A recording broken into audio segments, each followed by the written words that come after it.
sama grand ki mooy sama jaata ji làng sama nijaay. waaw salaam mbokku patriote yi donc ñu def benn virgule bu ndaw rek pour wan suñu mbokk yi en Allemagne. effectivement voilà ñu jox leen benn idée de l'atmosphère ak ñu tënkal leen tuuti rek journée bi tey nu mu demee kon ñu commencé ci président coordinateur Abdou Diatta.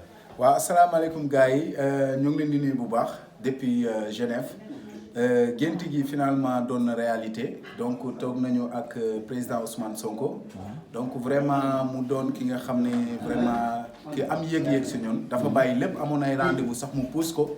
pour mun a toog ak ñun dalal ñu wax ñu carrément donc moom ci boppam. moo gënoon a bëgg a ñëw en Allemagne. donc mais problème bi amoon mooy. temps bi dafa xat trop li mu war a def si Sénégal sax nit waru koo mën quoi parce que sillonné wul village donc léegi il a préféré mu commencer. donc fii donc am tuuti lu mu ñu compal donc comme ça que moom bu defee ay milliers de kilomètres pour ñëw en Europe. donc ñun vraiment tamit war nañoo mën def ay centaines de kilomètres ñu dem dajee ci benn dëkk. donc léegi nag dañu xool ci ancienneté. donc ñeneen ñu nga xam ne depuis 2 ans. ñu ngi bëgg président ñëw. donc ñoom la ñu delloo seen njukkal. mais néanmoins toog na ak ñun fii presque 45 minutes waxtaan si ñun. wax nu ñu xamee gis na liggéey yi. vidéo yi nga xam ne ki def nañ ko yëpp gis nañ ko Salimata sax ci vidéo mi lañ ko xamee ñoom Absa yéen ñëpp mu ngi leen di laaj. Ndeye Fatou moom vraiment président nee na sëram la. vraiment liggéey na ak yaayam. vraiment ñu ngi koy nuyu bu baax. vraiment wax naa ko tamit ni bëggoon na ñëw mais dafa yor xale. donc président daal vraiment fàttewul kenn. donc demee jox nañu benn huis clos bu nga xam ne que ñun Pastef Allemagne keneen bokkul ñun Pastef Allemagne ak président. donc vraiment bureau bi. président dina leen xam ba mu jeex tàkk. et puis donc suñu mbébét les 4 points yu nga xam ne ki donc defoon nañ ko keroog ci réunion de synthèse bi. vraiment mu ngi ci bopp yi ku ma yeewoon léegi ma yeewu rek wax ko. très bien voilà jërëjëf. voilà merci léegi ci 45 minutes yooyu nga wax coordinateur. waaw est-ce que mën nga tënk rek ban message la ci président Sonko jagleel waa Pastef Allemagne. waaw président nee na. donc vraiment yëg na li Pastef Allemagne di liggéey. président nee na Pastef Allemagne taxawaayam. puissance bu nga xam ni kii Allemagne am na ko. xam na ko. président nee na xoolul ni ki waa France par exemple ay milliers ñoo fa nekk. feneen ay milliers ñoo fa nekk. wala ñeneen la gën a bëgg. que ñeneen non président nee na Pastef rek moo am. ndaxte kenn ku ne si ñun. comme man li ma dal mu nekkoon exemple bu concret. man tey nii. France laa waroon jàngale université bu Cergy Beaux-Arts bu Cergy. mais yàlla dafa def sama jabar jógee Freiburg ñëw di defi master Bonn. ma ne non sama jabar du ñëw ma koy daw. donc ma dem postuler donc à Trier. di fa jàngale moo tax man ma toog Allemagne nekk Pastef Allemagne mu doon exemple bi nga xam ne ki vraiment rafetlu nañ ko ñun ñëpp te président nee na excluregul mu ñëw Allemagne donc léegi nañ ko pare nañu gën a yokk liggéey bi gën a préparé wu waaw te gars yi nag gis ngeen waa France ils ont mis la barre très haut wane nañu exemple Genève fii ñu ne dara manqué wu fi accueil bi c'est extraordinaire vraiment ñun fii teranga bu ñu fi am xool leen ma tànku neen laay doxee xool leen ma de tànku neen laay doxee waaw xool leen tànku neen laay doxee président waaw lekk naa fi ceeb naan naa fi bisaab et puis naan ba fa jinjar a ngi fi banaana a ngi fi ceebu jën penn mbay bu ñu sóor ak sipax bu xonk coy waaw comme chemise bi moom laa añee gars yi nañu pare jërëjëf jaajëf merci beaucoup coordinateur waaw léegi first léegi dama bëggoon a jàll ci saa bi mais voilà donc nañu jox kàddu gi Salimata moom mu jox ñu impression ci journée bi tey lan nga gis tey. waaw journée bi de xanaa mbégte rek vraiment am kontante bu baax. am aussi loo xamante ni gis nañ ko suñu leader. mu waxtaanee ko ci ak ñun mu doon loo xamante ni dafa yokk ñun suñu engagement. yokk suñu ngëm-ngëm ci Pastef. wax ci nag foofu laa koy yemale. ndaxte fu mu nekk nii vraiment man dama kontaan ba. amul dara lu ma mën a wax loo xamante ne nii mën na fësal man li nga xamante ne moom laa yëg en tout cas man kontaan naa te li nga xamante ne dig nañu ko muy suba dinañu recevoir ñun ñi kese yëg-yëg boobu noonu dafa neex trop dafa neex trop ci xol. ok mais ban message ngay lancer maintenant patriotes yi nga xamante ne ils sont restés en Allemagne loo xamante daal dund nga ko fi tey et tu dis que ça c'est un message boo xamante ni impression la boo xamante ni jot nga ko te bëgg nga ko partager ak tout le monde. waaw message bi may lancer rek mooy ku nekk daal fi nga toll. bu yeboo nga yokk sa ngëm-ngëm te xam ne li nga xamante ni yaakaaroon nañ ko ci Ousmane Sonko. loolu boo jàkkaarloog moom ba mu wax rek. ci day dëggal loolu. absolument donc man message may lancer mooy képp koo xamante ne nii. yaa ngi doon engagé wu ci Pastef. na nga yokk sa engagement yokk sa conviction parce que fi nga nekk foofu la. très bien. Merci beaucoup Salimata, c'est un très bon message. Ok. Sadi. Waaw. Waaw yow moom tu as beaucoup à raconter aujourd'hui. Non mais d'abord kontaan sentiment de satisfaction aussi di nuyu bépp mbokk patriote Ok. waa Allemagne ñi bàyyi fële ñi ñu yónni fii ba dañu yónnee ñëwuñu fii suñu coobare bopp mais dañu ñëw maanaam jéem leen fee taxawal ci ñu gën a rafetee. tey moom dama am sentiment de satisfaction.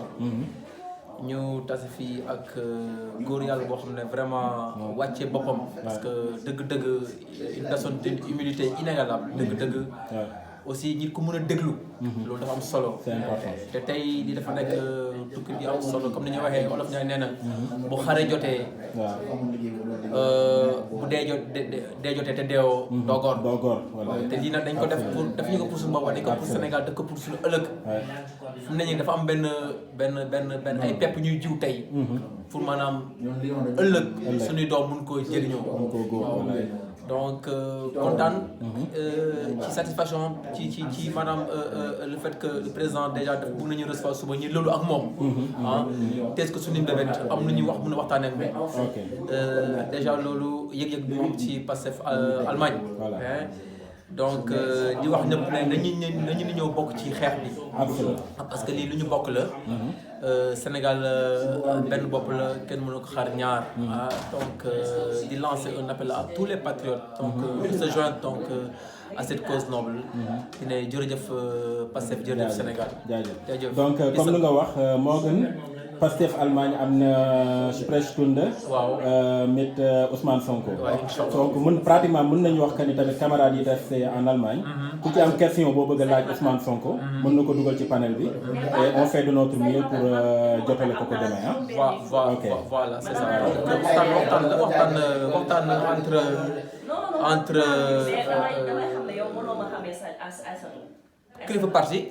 ak ay membres parti am kese.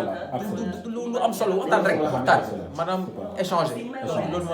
loolu lu baax la parce que tamit dégloonte ak waxtaan dafa baax. ci la bokk comme ça léegi ñu mën a bokk xeex benn. jërëjëf. en tout cas man patriote yi resté en Allemagne je vous dis vous avez raté une journée extraordinaire et ça man maa leen ko wax. jaajëf bro de Sadi. waaw kii nag moom duma leen ko présenter kii nag mooy Xaadim borom kër gi. kii moom moo demoon géej te tey moo ñëw Genève.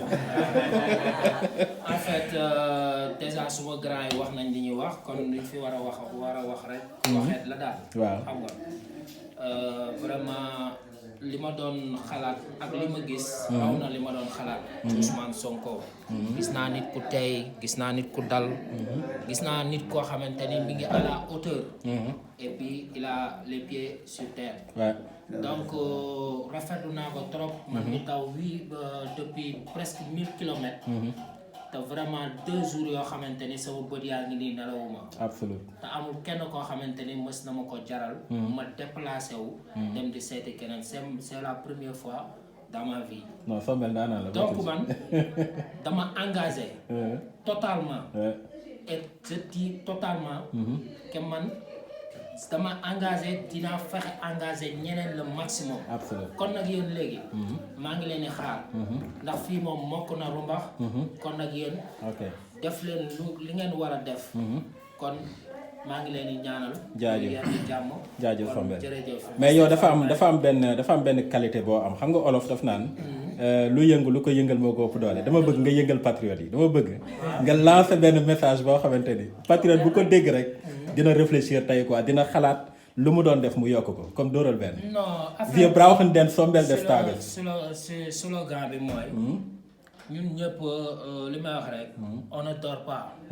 et on est là. et on ne bouge pas. et on va troubler le chemin. ok man loolu laay wax. jaajëf. ku nekk. waratoo nelaw. ndax nelaw dafa jeex. ok kon maa ngi leen ñaan yéen ñëpp. jaajëf. ngeen takku taxaw. ok ba virage bi buñ ko perdre. buñ ko perdre jaajëf jaajëf buñ ko perdre. jaajëf. waxuma rek. juróomi at yi mais mooy raw laa la wax. wallaay. safara Namrod ba. wallaay. kon nag waruñoo perdre l'occasion. li tubaab bi wax il faut jamais perdre les occasions. kon nag loolu la. jaajëf. on tire tout ce qui bouge mooy loolu. waaye bu dara fenn bu dara fenn. si waxin mooy. koo xamante ni am nga kenn demal foofu nga jël ko. nga jël mu ñëw ko ci Pastef. jàpp ci loxoom. ndax voilà. avenir bi. du man du keneen. pour ëllëg la. waaw absolument. te wax nag. du romb ay nopp dëgg du romb nopp daal. dëgg la kon junj doy na borom xel. absolument. mooy loolu. kon gars yi. jaajëf di leen siyaar bu wér a wér. ak ça Pastef one love. jaajëf Cheikh jaajëf Cheikh Khadim kontaan nañu bu baax. waaye ñu ngi toog ak nag suñu benn mbokk patriote bu jógee France mbokk mi xanaa ñu may la tuuti rek nga présenté wu nga sànni benn message bu gàtt rek ci suñu camarades yi nekk en Allemagne voilà.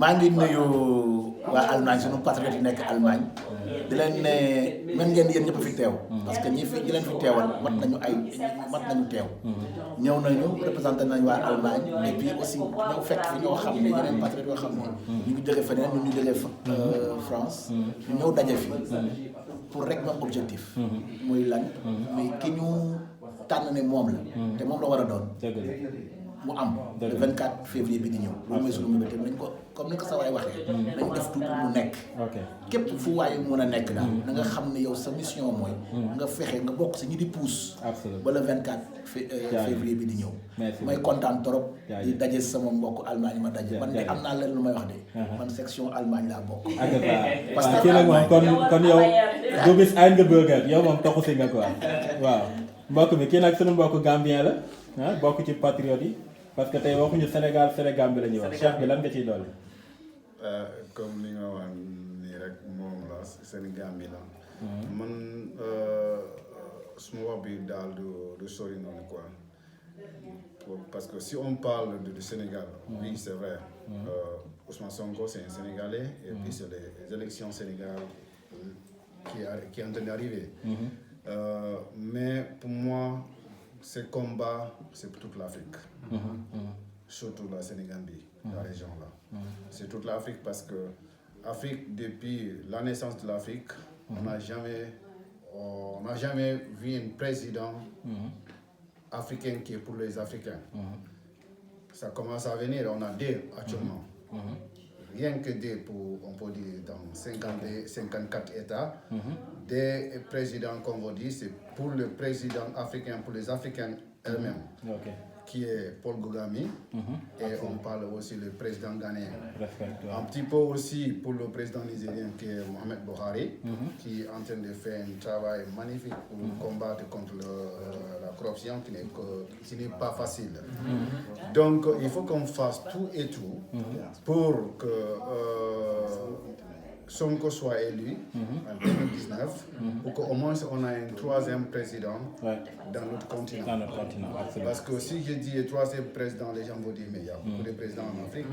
Mais tout le reste, ce sont les emplois ou bien les ouvriers français. On va dire les Occidentaux qui les ont mis là-bas, ils travaillent pour les Français. Les peuples, ils sont là juste pour le nom. Donc il faut que vraiment on se bat pour finir ça. Et ça va finir comment? Aussi, la balle est dans vos camps, surtout vous les Sénégalais. Parce que pourquoi je dis surtout vous les Sénégalais? Parce que si la France, les Français, l'État français veulent quelque chose en Afrique de l'Ouest,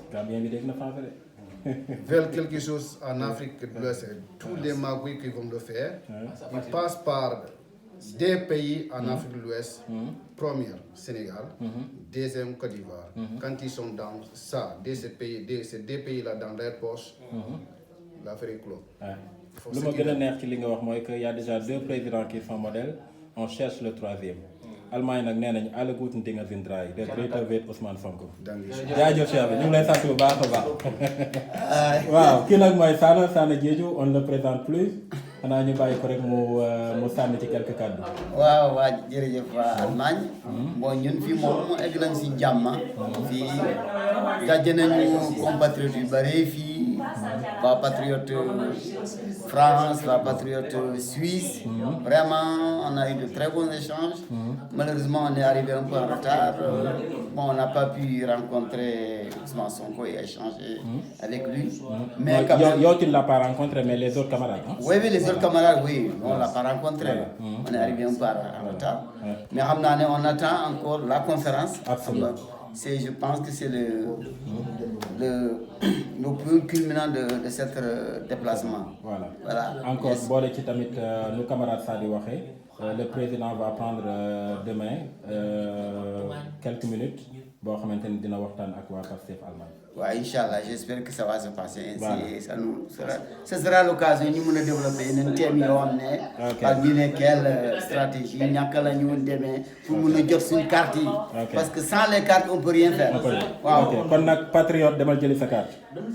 ok waaw jël na seen carte yi moo gën. ok sama gars yi donc c'était juste benn atmosphère pour wan leen atmosphère bi. bu leen coupé ki doon def yëf yi. xam nga wure ba dem na këng. waaw. man waxuma dem na ndeysaan tey mbir mi leer. moo doon wax loon nit ñi ñu ngi koy wax loo. ñu ngi lay déglu. non man moom damay gàttal affaire bi rek ci benn phrase kese laay wax yàlla def na sama ñaari bët tase na ak ñaari bët Ousmane Sonko li may message bi may passé rek mooy que le sentiment que j'ai eu quand j'ai vu ce grand monsieur nit ku baax la nit ku jub la bi ñu nekkee xale ba léegi ñu ngi jooy Thomas Sankara bi ñu nekkee xale ba léegi ñu ngi jooy Cheikh Anta Diop léegi yàlla boole na ñaari caractères yooyu def ko ci benn doomu aadama maintenant on a la balle dans notre camp les gars kenn ku nekk na nga def lu nga mën ñu jël Sonko jox ko suñu réew kenn du ko rëccu jaa ngeen jëf voilà.